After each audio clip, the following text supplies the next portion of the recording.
2027లో జమిలీ ఎన్నికలు జరుగుతాయని మొన్నటి వరకు అందరూ భావించారు. అయితే ఇప్పుడు 2029లోనే జమిలీ ఎన్నికలు జరుగుతాయంటూ ఒక ప్రచారం జరుగుతోంది. అది కూడా జమిలీ ఎన్నికలు 2 విడతల్లో జరుగుతాయి. మొదటి విడత 2029లో జరుగుతుంది. ఆ విడతలో 16 రాష్ట్రాలకు జమిలీ ఎన్నికలు జరుగుతాయి. మిగిలిన రాష్ట్రాలతో కలుపుకొని 2034లో దేశమంతా ఒకేసారి జమిలీ ఎన్నికలు జరుగుతాయన్నది ఇటీవల జరుగుతున్నటువంటి ప్రచారం. కేంద్రంలో బీజేపీ మళ్లీ అధికారంలోకి రావడానికి జమిలీ ఎన్నికలు నిర్వహిస్తోందని ఒక ప్రచారం జరుగుతోంది. ఈ నేపథ్యంలో ఆంధ్రప్రదేశ్ లో కూడా జమిలీ ఎన్నికలు జరిగితే అది చంద్రబాబు నాయుడుకు సానుకూలంగా మారుతుంది అని ఒక ప్రచారం కూడా జరుగుతోంది.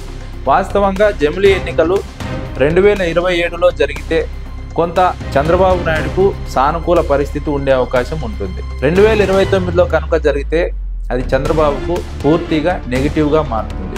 వైఎస్ జగన్మోహన్ రెడ్డికి అది పూర్తిగా పాజిటివ్గా మారుతుంది. జగన్మోహన్ రెడ్డి 2029లో 100% సీఎం అయ్యే అవకాశాలు ఎక్కువగా ఉంటాయి. ఇప్పుడు 2027లో జమిలీ ఎన్నికలు జరిగితే చంద్రబాబుకు పాజిటివ్గా ఎలా ఉంటాయి, 2029లో జరిగితే చంద్రబాబుకు నెగిటివ్గా ఎలా మారుతుంది, అది జగన్మోహన్ రెడ్డికి పాజిటివ్గా ఎలా మారుతుంది, ఈ వీడియోలో కొంత లోతుగా చర్చించే ప్రయత్నం చేద్దాం. మొదట 2027లో జమిలీ ఎన్నికలు జరిగితే ఏం జరుగుతుందో ఒకసారి విశ్లేషించే ప్రయత్నం చేద్దాం. 2027లో జమిలీ ఎన్నికలు జరిగితే చంద్రబాబుకు అదొక సాకుగా మారుతుంది. 2024లో అధికారంలోకి వచ్చారు కాబట్టి 2027లో జమిలీ ఎన్నికలు జరిగితే చంద్రబాబు కేవలం 3 ఏళ్ల పీరియడ్ మాత్రమే అధికారంలో ఉంటారు. ఆ 3 ఏళ్ల పీరియడ్లో అనుకున్నవన్నీ చేయలేకపోయాం, ఎన్నికల హామీలన్నీ అమలు చేయలేకపోయాం, ఇంకా 2 ఏళ్ళు సమయం ఉంటే మేము ఇచ్చిన హామీలన్నీ అమలు చేసేవాళ్ళం, ఎప్పుడూ లేని విధంగా జమిలీ ఎన్నికలు వచ్చాయి, అది కూడా 3 ఏళ్లే పదవీ కాలం ఉంది, కాబట్టి ఈ ఎన్నికల్లో మళ్ళీ గెలిస్తే అనుకున్నవన్నీ పూర్తి చేస్తాం, చెప్పినవన్నీ తూచా తప్పకుండా అమలు చేస్తాం అని మాయమాటలు చెప్పడానికి, అబద్ధాలు చెప్పడానికి జమిలీ ఎన్నికలు చంద్రబాబు నాయుడుకు ఒక సాకుగా మారుతాయి. అది 2027లో జరిగితే. ఆ తర్వాత 2029లో జరిగితే చంద్రబాబు గురించి ప్రజలకు పూర్తిగా అర్థమవుతుంది. అంటే 5 ఏళ్ల పాటు పదవీ కాలం ఉంటుంది కాబట్టి 5 ఏళ్ల పాలనను రాష్ట్ర ప్రజలు పూర్తిగా చూసి ఉంటారు. కాబట్టి చంద్రబాబు పాలనా విధానం, సంక్షేమ పథకాల అమలు తీరు, ఆయన జపిస్తున్నటువంటి అభివృద్ధి మంత్రం, ఇవన్నీ కూడా ప్రజలు 5 ఏళ్లలో కల్లారా చూస్తారు. కాబట్టి ప్రజలకు ఒక క్లారిటీ వస్తుంది చంద్రబాబు పాలన పైన. ఏం చేయాలో ప్రజలే అప్పుడు నిర్ణయించుకుంటారు. కాబట్టి అది ఖచ్చితంగా చంద్రబాబుకు నెగిటివ్గా మారుతుంది. ఎందుకంటే ఇప్పటికే ఏడాదిలోనే ఇంత నెగిటివ్గా మారినప్పుడు ఇక 4 ఏళ్లలో ఆ నెగిటివిటీ ఎంత ఉంటుందో మనం ఊహించలేము. ఆ స్థాయిలో చంద్రబాబు పైన వ్యతిరేకత ఉండే అవకాశం ఎక్కువగా ఉంటుంది. ఇది చంద్రబాబు నాయుడుకు బ్యాడ్ న్యూస్. 2027లో జరిగితే కొంతవరకు చంద్రబాబుకు సానుకూలంగా ఉండొచ్చు, కానీ ఇప్పుడు ఆ పరిస్థితి లేదు. 2029లోనే జమిలీ ఎన్నికలు జరిగే అవకాశం ఉంది. ఇప్పటికే కేంద్ర ప్రభుత్వం కూడా ఆ దిశగా కొంతమేర సమాచారం ఇచ్చినట్టు మీడియాలో కథనాలు వస్తున్నాయి.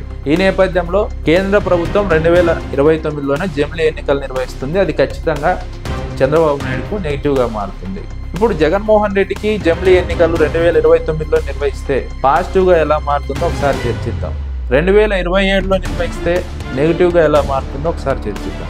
ముందుగా 2029లో జగన్మోహన్ రెడ్డికి జమిలీ ఎన్నికలు ఎందుకు గుడ్ న్యూస్ అని మనం అంటున్నామంటే, 5 ఏళ్ల పాటు చంద్రబాబు పాలనను ప్రజలు చూసి ఉంటారు.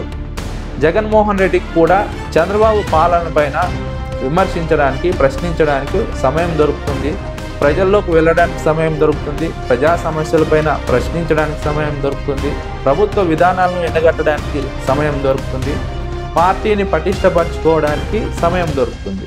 ఈ 5 ఏళ్ల సమయంలో జగన్మోహన్ రెడ్డి పూర్తిగా పుంజుకోవడానికి ఒక అవకాశం దొరుకుతుంది. మరోవైపు చంద్రబాబు పాలన పైన కూడా విపరీతమైన వ్యతిరేకత వ్యక్తమై ఉంటుంది. కాబట్టి 2029లో ఎన్నికలు జరిగితే ఆ ఎన్నికలు సునాయాసంగా జగన్మోహన్ రెడ్డి సీఎం కావడానికి అవకాశం ఇస్తాయి.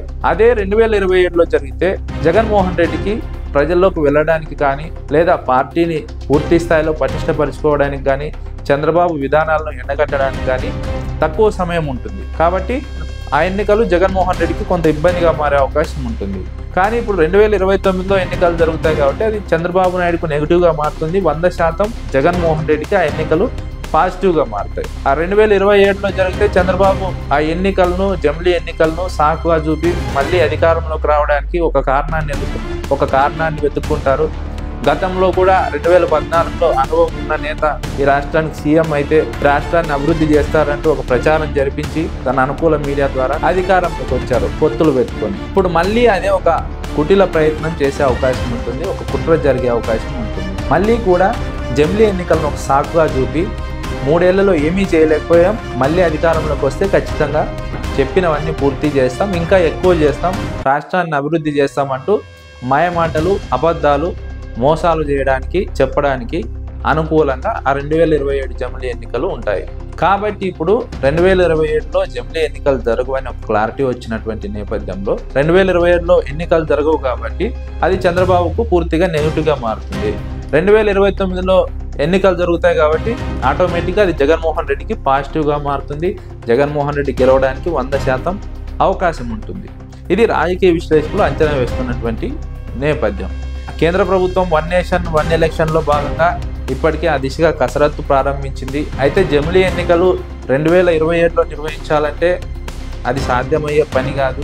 కాబట్టి 2 విడతల్లో మొదట 2029లో 16 రాష్ట్రాలకు, ఆ తర్వాత దేశం మొత్తం ఒకేసారి 2034లో ఎన్నికలు నిర్వహించాలని ఒక నిర్ణయం తీసుకుంది. ఆ నిర్ణయం నేపథ్యంలోనే జాయింట్ పార్లమెంటరీ కమిటీ కూడా వివిధ రాష్ట్రాల్లో పర్యటిస్తోంది. రాష్ట్రాల్లో వివిధ వర్గాల ప్రజల అభిప్రాయాలను తీసుకుంటోంది. రాజకీయ పార్టీల అభిప్రాయాలను, ప్రభుత్వ రంగ సంస్థల అభిప్రాయాలను, బ్యాంకుల అభిప్రాయాలను తీసుకుంటోంది. జమిలీ ఎన్నికలు నిర్వహిస్తే ఆ ప్రభావం ఎలా ఉంటుంది, ప్రతికూలంగా ఎలా ఉంటుంది, అనుకూలంగా ఎలా ఉంటుంది, అదేవిధంగా అనేక సార్లు అనేక దశల్లో ఎన్నికలు నిర్వహిస్తే ఆ ప్రభావం ఎలా ఉంటుంది, ప్రతికూలంగా ఎలా ఉంటుంది, సానుకూలంగా ఎలా ఉంటుంది, ఇలా అనేక అంశాలపైన ఒక అభిప్రాయాన్ని సేకరిస్తోంది. ఆ తర్వాత సుప్రీంకోర్టు మాజీ జడ్జిలను కూడా కలిసి అభిప్రాయాలను తీసుకుంది. ఇవన్నీ కూడా క్రోడీకరించి ఒక నివేదిక రూపంలో కేంద్ర ప్రభుత్వానికి ఆ జేపీసీ సమర్పించే అవకాశం ఉంది. ఆ తర్వాత కేంద్ర ప్రభుత్వం ఒక నిర్ణయం తీసుకుంటుంది ఎప్పుడు పూర్తి స్థాయిలో ఎన్నికలు నిర్వహించాలన్నది. కాబట్టి ఇదంతా ఒక పెద్ద ప్రక్రియ, దీనికి పెద్దగా కసరత్తు నిర్వహించాల్సి ఉంటుంది. కాబట్టి ఇప్పటికిప్పుడు జరిగే అంశం కాదు. కాబట్టి 2027లో జమిలీ ఎన్నికలు జరగవు, అది సాధ్యం కాదు. 2029లో కూడా ఒకేసారి దేశమంతా సాధ్యం కాదు. 2034కు దేశమంతా ఒకేసారి జమిలీ ఎన్నికలు నిర్వహిస్తారన్నది ప్రధానంగా జరుగుతున్నటువంటి ప్రచారం. అయితే ఇది చంద్రబాబుకు నెగిటివ్గా, జగన్మోహన్ రెడ్డిగా పాజిటివ్గా మారుతుందన్నది రాజకీయ విశ్లేషకుల అంచనా.